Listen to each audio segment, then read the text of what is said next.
سوال په دې نشست کې هغه یې ورور کړی دی او ډېر فایدهمند سوال دی. هغه دا دی چې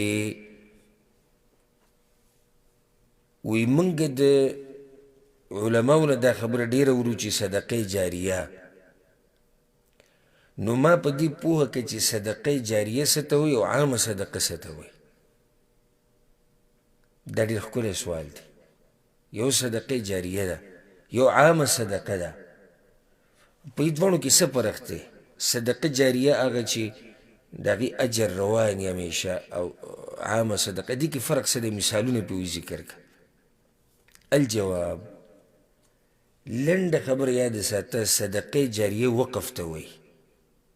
یو شی وقف کول، د هغې ډېر صورتونه دي او ضابط ته دې دا دی، قاعده دا ده، یو سړی وایي چې زه یادوم نو یاد یې که. اصل بندول د یو شي، حبس د یو شي اصل بندول او فایدې صدقه کول.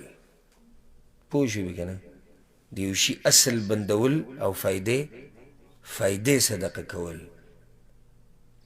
لکه حدیث کې داسې راځي، امام بخاري راوړی دی، امام مسلم هم راوړی دی چې عمر بن خطاب رضی الله عنه ته په خیبر کې یو ځمکه میلاو شوه، ډېره قیمتي ځمکه وه. نو هغه راغی د پیغمبر صلی الله علیه وسلم سره مشوره کوله، وی یا رسول الله انی اصبت ارضا بخیبر لم اصب مالا قط انفس عندي منه فما تأمر به. یا رسول الله دومره ښایسته ځمکه الله را کړې ده چې داسې ځمکه ماته نه ده میلاو شوې چېرته، نو څه ورسره وکړم؟ په څه طریقې صدقه کړم؟ دا تپوس کو. نو پیغمبر صلی الله علیه وسلم ورته ان شئت حبست اصلها وتصدقت بها.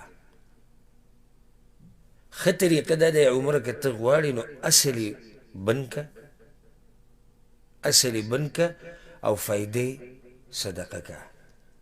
نو عمر بن خطاب به یې چې وکړو په هغه یې صدقه کړه هغه ځمکه، خو دی وایي چې دا به خرڅولی کېږي نه، دا به په میراث کې نه اخیستی کېږي، او باقي د دې نه چې کومه فایده ده دا به ترې غریبانانو مخلي، خپل خپلوان، مجاهدین او په لاره باندې تېرېدونکي خلک او میلمانه او دا ټول خلک ترې فایده اخیستی شي.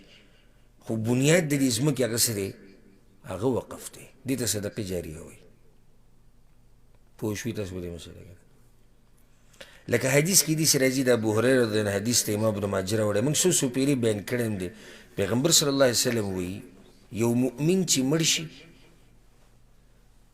نو په ده پسې د کومو اعمالو اجر چې روان وي په هغې کې دا ده، علم یې زده کړی او بیا خلکو ته ښوولی، یا یې نیک عمله اولاد شاته پرېښودی، ومصحفا ورثه، یا یې قرآن شاته پرېښودی، مصحف چاله یې ورکړی، او مسجدا بناه، یا یې جومات جوړ کړی، او بیتا لابن السبیل بناه، یا یې د مسافرو دپاره مسافرخانه تیاره کړي، او نهرا اجراه، یا یو ولا یو نهر ویستی روان کړی. اوس دا حدیث مقصد حدیث بیانول نه وي ټول، خو په دې کې صدقه جاریه کمه کمه ده. نه نهر شو، جومات شو، مسافرخانه شو، قرآن شو. نه هغه ځان له مسله ده، هغه ځان له مسله ده. صدقه کېدای شي چې ته یو شی پکې ورکړې. اوس تا چې جومات له ځمکه ورکړه او جومات دې جوړ کړو، نو د دې جومات دا ځمکه ته وقف کړه چې دا به خرڅولی کېږي نه، دا د دې هغه اصل دی، بنیاد دی، دا به اخیستی کېږي نه، دا دلته بس بند شوه خبره. ها راځي دې کې دې لمونځ هم کېږي، دې کې به عبادات هر قسمه کېږي. دې ته وایي صدقه جاریه، چې اصل یې بند کړی شي او فایده ترې اخیستی کېږي. لکه کله چې ته جومات ته ورشي، جومات کې قرآن راولي، په قرآن باندې له پاسه لیکلي وقف للمسجد، دې جومات دپاره وقف شوی، دې نه فایده واخله، وی وایه، یاد یې که، هر څه چې ته کومه طریقې سره قرآن لوستل غواړې هغه ولوله، خو د دې ځینې ویستی د دې ځینې ویستی نه شي، خرڅولی نه شي، چاته هدیه کولی نه شي. دې ته وایي صدقه جاریه. جومات جوړول شو، قرآنونه واخلي په جومات کې کېږدي، یا یو کور وقف کی، یو ځای وقف کی چې بی د دې ځینه څه فایده راځي، لکه ته یو مارکیټ وقف کی د الله دپاره، یو ځمکه وقف کی چې باندې فصل کرلی کېږي، او دا وایي چې بی د دې نه چې کومه فایده راځي دا به په غریبانانو باندې لګي، یتیمانان به یې خوري، یا د علم چې کوم طالبان دي علم یې زده کوي دا د هغوی دپاره وقف دی، یا د علماو دپاره وقف دی، او په دې طریقې سره ځه. یا جومات جوړ کی، عفوا یا اسپتال جوړ کی، جومات مسله خو مخکې تیره شو،